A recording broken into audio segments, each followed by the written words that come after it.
கொஞ்ச நாள் முன்னாடி நம்ம சாமுராய் பைக்கில் நான் பண்ண ஒரு தப்பான கார்பரேட்டர் அட்ஜஸ்ட்மெண்ட்டால் மைலேஜ் ரா சவுண்ட் அப்படின்னு சொல்லிட்டு ஏகப்பட்ட இஷ்யூஸ் வந்துகிட்டே இருந்துச்சு. அது என்ன மாதிரியான இஷ்யூஸ்லாம் வந்ததுன்னு சொல்கிறதுக்கு முன்னாடி நம்ம சேனல் இதுக்கு யாரும் சப்ஸ்கிரைப் பண்ணாமல் இருந்தீங்க அப்படின்னா மறக்காமல் சப்ஸ்கிரைப் பண்ணிக்கோங்க. நம்ம லாஸ்ட்டாக மைலேஜ் வீடியோ போடுறதுக்கு முன்னாடி ஸோ கார்பரேட்டரில் லைட்டாக சவுண்ட் அதிகமாக இருக்குன்னு சொல்லிட்டு நான் அட்ஜஸ்ட் பண்ண ஆரம்பித்தேன். ஸோ அப்படி அட்ஜஸ்ட் பண்ணும்போது பார்த்தீங்க அப்படின்னா ஏர் ஸ்க்ரூவையும் மைலேஜ் ஸ்க்ரூவையும் நான் ரெண்டுமே அட்ஜஸ்ட் பண்ணேன்.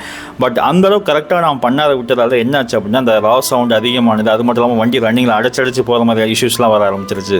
இதனால் டோட்டலாகவே மைலேஜ் ட்ராப் ஆகிடுச்சு. ஸோ அந்த வீடியோவே எனக்கு ஃபெயிலியர் ஆகிடுச்சு.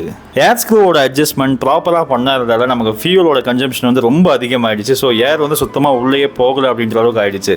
ஸோ அதை எல்லாமே செக் பண்ண தான் நீங்கள் நம்ம மாமாட்ட கொண்டு வந்திருக்கோம். ஸோ மாமா ஃபுல்லாக செக் பண்ணிவிட்டு ஸோ உங்களுக்கு பெட்ரோல் மட்டும் தான் ஃபுல்லாக கன்சம்ஷன் ஆகிருக்கு. ஸோ நீங்கள் ஏர் ஸ்க்ரூவை ரொம்ப ராங்காக அட்ஜஸ்ட் பண்ணி ஸோ ஏரே உள்ளே போகாத அளவுக்கு பண்ணி வச்சுருக்கீங்கன்ற மாதிரி சொல்லியிருந்தாரு.